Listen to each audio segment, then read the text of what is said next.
بسم اللہ الرحمن الرحیم۔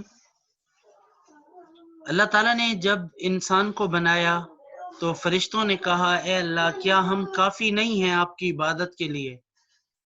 تو اللہ تعالیٰ نے فرمایا، انی جاعل فی الارض خلیفہ، کہ میں زمین میں اپنا نائب بنا رہا ہوں، میں زمین میں ایسی قوم بنا رہا ہوں جو میری نائب ہوگی۔ تو فرشتوں نے کہا، قالوا اتجعل فیہا من یفسد فیہا، فرشتوں نے کہا اتجعل فیہا، کیا تو بنا رہا ہے اس زمین میں، من یفسد، جو فساد کریں گے،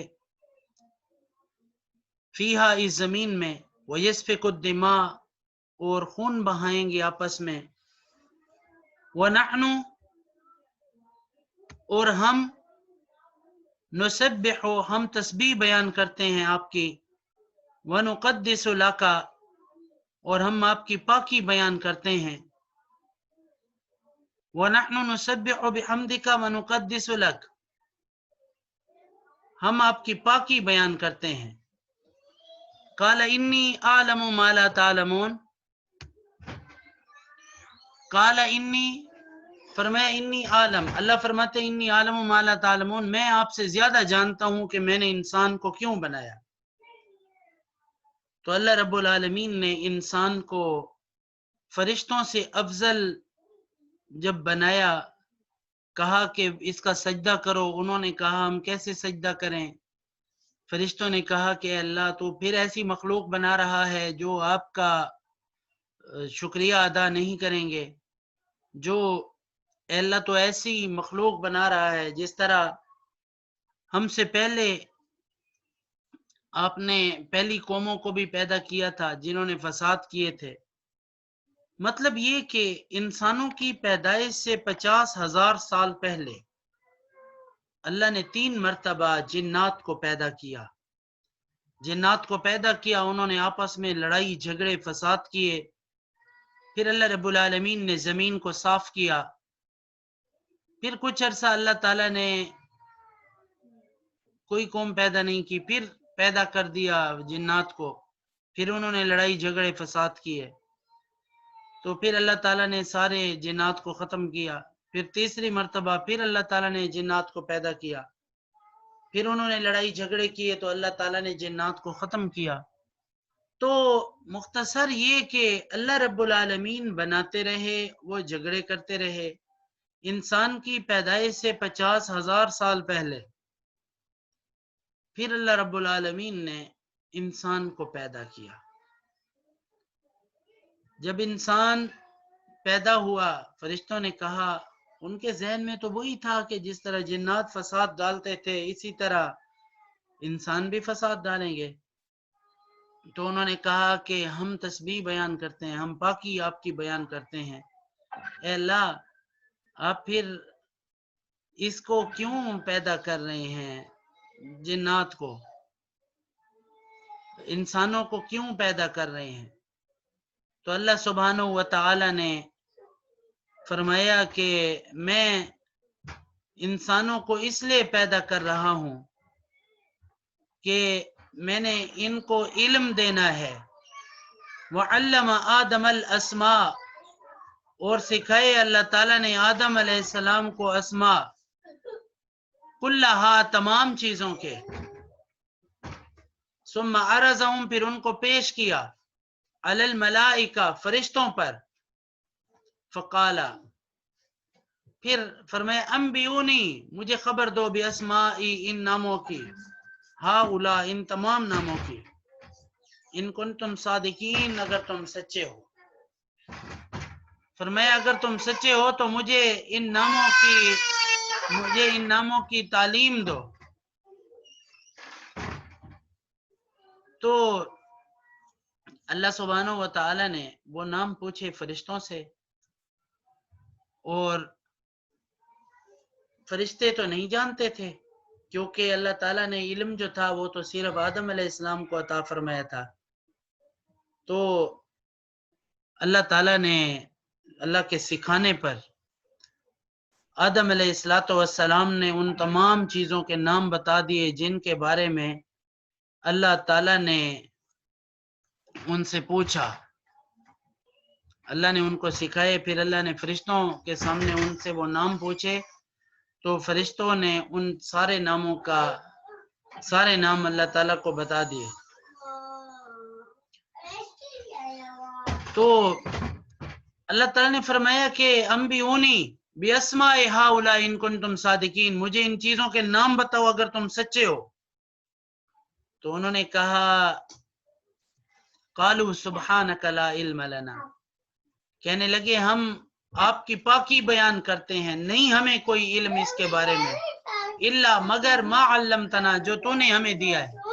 اے اللہ ہم صرف وہ چیز جانتے ہیں جو آپ نے ہمیں عطا فرمایا ہے، ہمیں اس سے زیادہ علم نہیں ہے، ہمیں اس سے زیادہ ہم نہیں جانتے۔ انک انت العلیم الحکیم، بے شک آپ خوب جاننے والے اور حکمت والے ہیں۔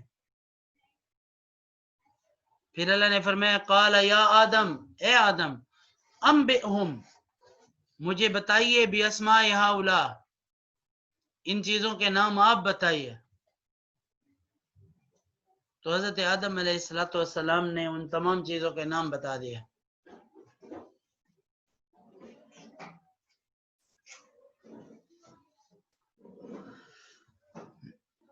تو اللہ تعالیٰ نے انسان کو فضیلت عطا فرمائی علم کی وجہ سے۔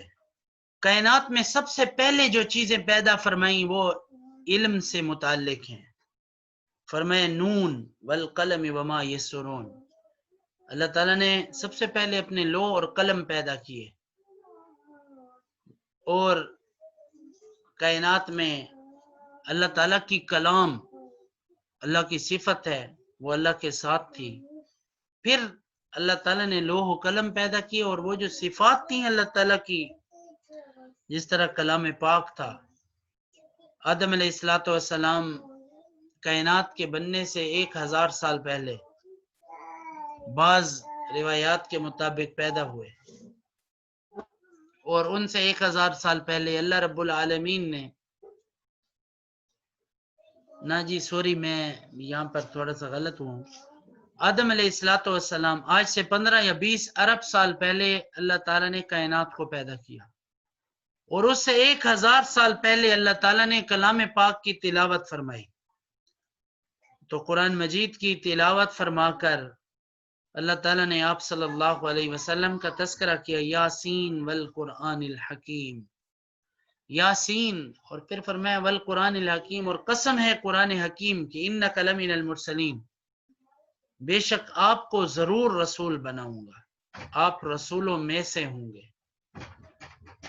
علی صراط مستقیم، آپ صراط مستقیم پر ہوں گے، تنزیل العزیز الرحیم، جو نازل ہوگی علی العزیز، جو اللہ رب العالمین کی طرف سے نازل ہوگی، جو غالب ہے اور رحیم ہے، رحمت والا ہے۔ تو اللہ جل شانہ نے ہمیں عظمت والی کتاب قرآن مجید عطا فرمائی، جو علم سے بھرپور ہے، پوری کائنات کے تمام علوم اس کتاب میں جمع ہے۔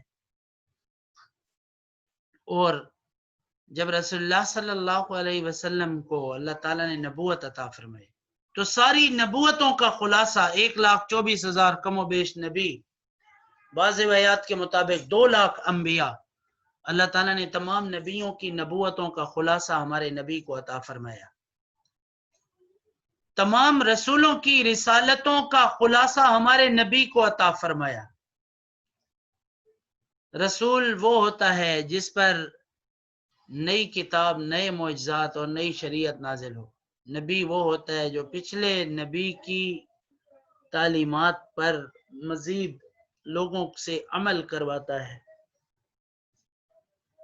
تو رسول اور نبی میں کفایت المفتی اور ہماری بڑی بڑی کتابوں میں فرق آیا ہے۔ 313 رسول تھے، 1,24,000 کم و بیش نبی تھے، اور اسی طرح اللہ تعالیٰ نے آسمان سے 104 کتابیں نازل فرمائیں، آخری کتاب قرآن پاک، اور اس سے پہلے 103 کتابیں اللہ تعالیٰ نے نازل فرمائیں۔ تو یہ اللہ تعالیٰ کی طرف سے نزول تھا امت مسلمہ کے لیے. تو ہمارے پیارے نبی صلی اللہ علیہ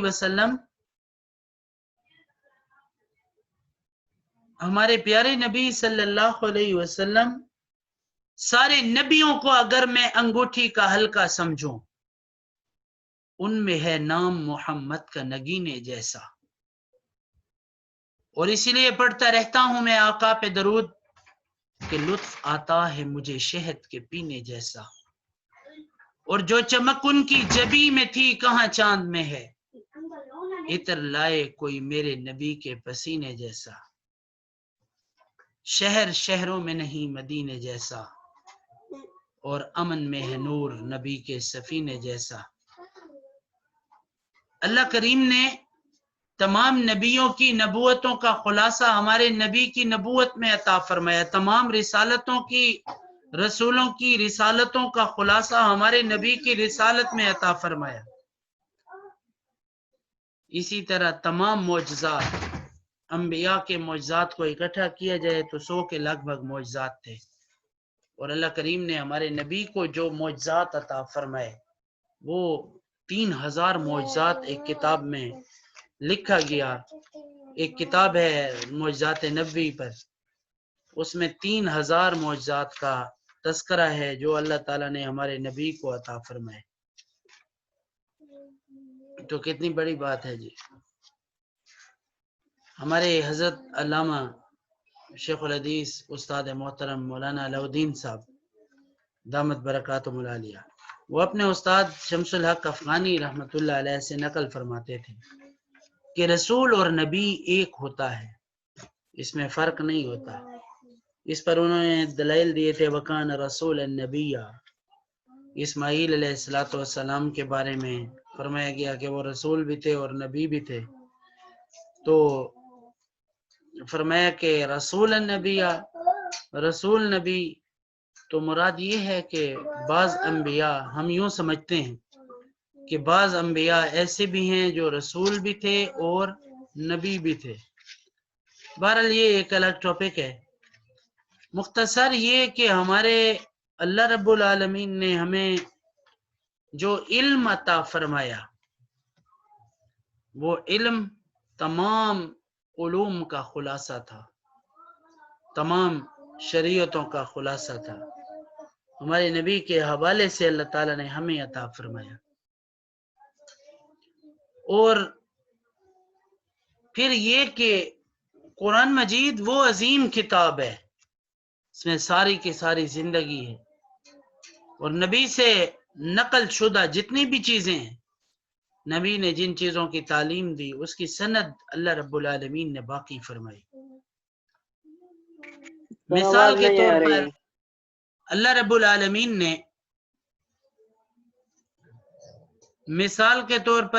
رب العالمین نے ہمیں نبی کریم صلی اللہ علیہ وسلم کی زندگی کے وہ مبارک پہلو عطا فرمائے کہ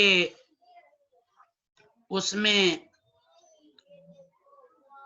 ہمارے لیے پوری کی پوری زندگی موجود ہے. ہمارا اٹھنا بیٹھنا چلنا پھرنا سونا کھانا پینا وہ سارے کا سارا آپ صلی اللہ علیہ وسلم سے اور کتابوں سے مروی ہے.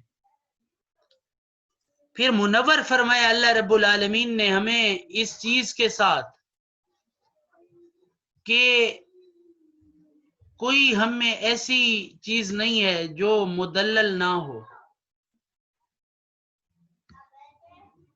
ہر چیز اللہ رب العالمین نے ہمیں اعلیٰ سے اعلیٰ عطا فرمائی.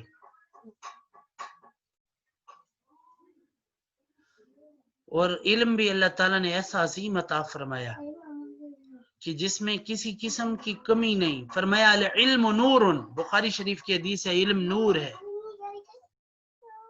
اور اسی بخاری شریف میں حاشیے کے اندر لکھا ہوا ہے العلم نور یتجلی بہ الاشیاء، علم ایسا نور ہے جو اشیاء کو روشن کر دیتا ہے، آس پاس کی چیزوں کو، پورے ماحول کو روشن کر دیتا ہے، سمجھا دیتا ہے، مفاہمت دیتا ہے، علم دیتا ہے، ترقی دیتا ہے. اور کسی قوم، کسی مذہب کی تاریخ، ان کے اساتذہ کی ترتیب اتنی زیادہ مستند نہیں ہے جتنی اللہ کریم نے ہم مسلمانوں کو عطا فرمائی. مثال کے طور پر میں شاگرد ہوں حضرت مولانا علاؤالدین صاحب کا. میں نے علم حاصل کیا انما الاعمال بالنیات. ایک حدیث کا حوالہ دیتا ہوں کہ بے شک علم کا دار و مدار نیت پر ہے. اب میں نے یہ حدیث پڑھ لی مولانا علاؤالدین صاحب سے، انہوں نے یہ حدیث پڑھی. میں محمد وسیم، میں نے حدیث پڑھی مولانا علاؤالدین صاحب سے، انہوں نے پڑھی حضرت حسین احمد مدنی رحمۃ اللہ علیہ سے. پھر حضرت حسین احمد مدنی رحمۃ اللہ علیہ نے یہ حدیث پڑھی محمود الحسن، شیخ الحدیث محمود الحسن رحمۃ اللہ علیہ سے. محمود الحسن دیوبندی رحمۃ اللہ علیہ نے حضرت مولانا قاسم نانوتوی سے پڑھی. انہوں نے شاہ عبد الغنی محدث دہلوی سے، انہوں نے شاہ محمد اسحاق سے، انہوں نے شاہ عبدالعزیز محدث دہلوی سے، انہوں نے شاہ ولی اللہ محدث دہلوی سے، انہوں نے شیخ ابو طاہر مدنی سے، انہوں نے شیخ ابراہیم کردی سے، انہوں نے احمد القشاشی سے، انہوں نے ابو المواہب شنابی سے، انہوں نے محمد ابن احمد الرملی سے، انہوں نے ابن حجر اسقلانی سے، انہوں نے ابراہیم بن احمد التنوخی سے، انہوں نے احمد بن ابو طالب سے، انہوں نے حسین ابن مبارک سے، اور حسین ابن مبارک زبیدی نے عبد الاول سے، اور عبد الاول ابن عیسیٰ الحربی نے ان عبد الرحمن بن مظفر الداودی سے، انہوں نے عبداللہ بن احمد السرخسی سے، انہوں نے محمد ابن یوسف فربری سے، پھر انہوں نے امیر المومنین فی الحدیث سید الفقہاء ابو عبداللہ محمد ابن اسماعیل البخاری سے. اور پھر ہمارے ہاں جو نسخہ پڑھا جاتا ہے وہ نسخہ فربری کا ہے. امام بخاری رحمۃ اللہ علیہ سے 90,000 یا 70,000 لوگوں نے استفادہ کیا. امام بخاری فرماتے ہیں کہ میں نے حدیث پڑھی حمیدی سے، حمیدی نے سفیان سے، سفیان نے یحییٰ بن سعید انصاری سے، انہوں نے محمد ابن ابراہیم تیمی سے، انہوں نے علقمہ سے، اور علقمہ نے عمر ابن الخطاب سے، اور عمر ابن الخطاب رضی اللہ تعالیٰ عنہ نے رسول اللہ صلی اللہ علیہ وسلم سے پڑھا انما الاعمال بالنیات. اعمال کا دار و مدار نیتوں پر ہے. اللہ تعالیٰ ہمیں سمجھنے کی توفیق عطا فرمائے. السلام علیکم ورحمۃ اللہ وبرکاتہ.